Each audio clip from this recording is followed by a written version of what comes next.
Alright, so today we're going to learn how to do a basic measurement on the sax instrument. Alright, so to open up the program, we're going to go to the top left and open up the controller. This is sort of like the brains of the program. So it'll look like this. So the first thing you want to do is hit start. And then it'll just kind of connect, do some stuff. And eventually it'll tell us that the pressure is on and looks good, and then we can move on. So the pressure gauge is on, so we're good to go. Next, we're going to go down this list. We're going to open up the ZIC. And to full screen it, we'll click on this caret. So this will be sort of how we set up and get our measurement going. And then the last thing we want to open is the camera.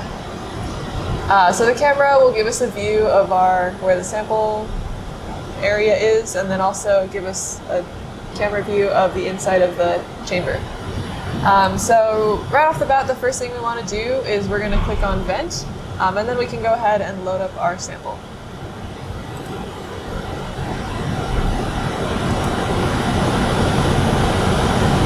Alright, so this is our sample chamber, so we're going to go in and grab the area where we'll put our sample in. So for this door, right now it's unlocked, so we'll just open it up. So this is the solid sample stage. So for the solid sample stage, you want to just put in your sample kind of in any of these holes, but you want to make sure it's fully inside, it's not really sticking out, and your sample is just right in the center of it, so ours is set up such.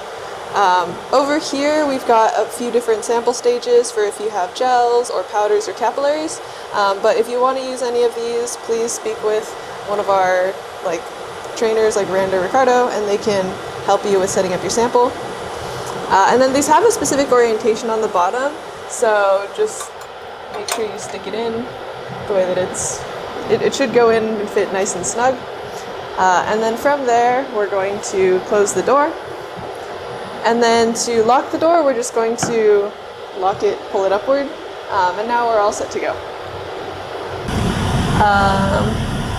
Alright, so now that we have our sample loaded into the sample chamber, we're going to go ahead and click on evacuate, and that's going to degas our sample chamber, so we'll do that. And while that's happening, I should have said that sooner. While that's happening, if you have any old data sets that you want to kind of analyze or go through while this is degassing, you can go ahead and do so. Alright, so now that our chamber is fully vented, we're going to go ahead and set up the source now. So you just want to double check that this is set to full power, and then up top we have just this top one, copper, not full. And then once those are both set, we're going to go ahead and click set.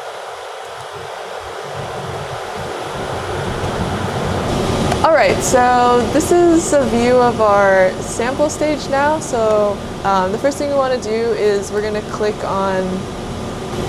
refresh.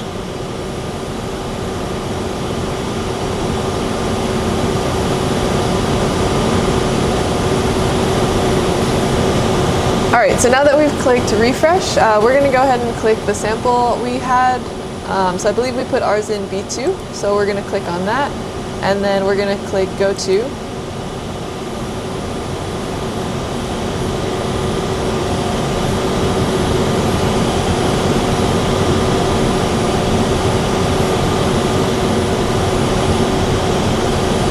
Okay, so once it's gotten there, we can go to the stage view. And this will show us kind of where the arrows are hitting our sample. So it's about in the middle. If we wanted to lower it a little bit, we could. So if we go back here, if you scroll in and out, you can go ahead and pick a location. So we can scoot this down a little bit, hit go to, and then if we go back to stage view, we're maybe more in the center of our sample. So you can adjust that to get wherever you'd like to hit your sample. If you wanted to align it more precisely, there's some different ways to align it properly, like right in the center of the hole or in different spots. So those are options. But once you're happy with the spot, we can go back to the right side. This will be how we take the measurement. So here we've got the different types of measurements. So we're going to do the wax. That will just change the sample detector location.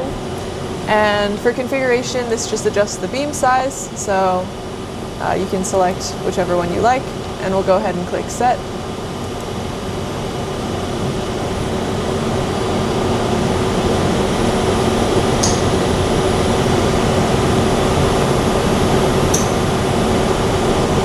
So now we're going to adjust the image location. So if we click on change, that's just going to set where it'll save all the files.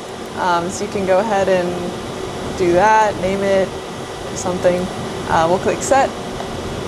And then as far as the measurement, so if you want to select the absolute intensity or line eraser, add that on, you can do so. If you wanted to extend the range, you could also click on virtual detector as an option.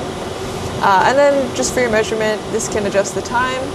For just doing a regular wax sample, like 2 minutes is fine, so we'll do 120 seconds.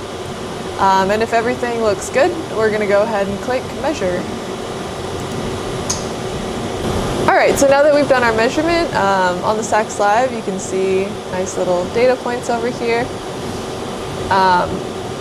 So now we've gotten our measurement, and then if you want to go ahead and analyze your data, you can click on exact. If you need help with that, you can go see our instrument staff at the MCF facility on how to analyze your data. And then as far as just kind of taking stuff down, what we first want to do is turn down the source. So we'll go ahead and put this on standby mode and then click set. Alright, so once that's done, we can go ahead and vent the chamber, and then we can take out our sample. And then while that's going, you can go ahead and collect your data via flash drive, and then yeah, you're all good. Alright, so now we're going to collect our sample, so we'll unlock the door, open this up. We're just going to grab our sample.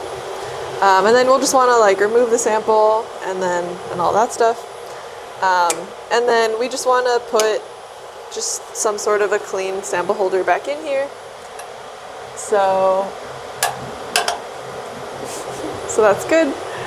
And then we're going to then close this up, lock it, and then go back to the computer and evacuate the chamber. So it should be evacuated and just under vacuum when you walk away.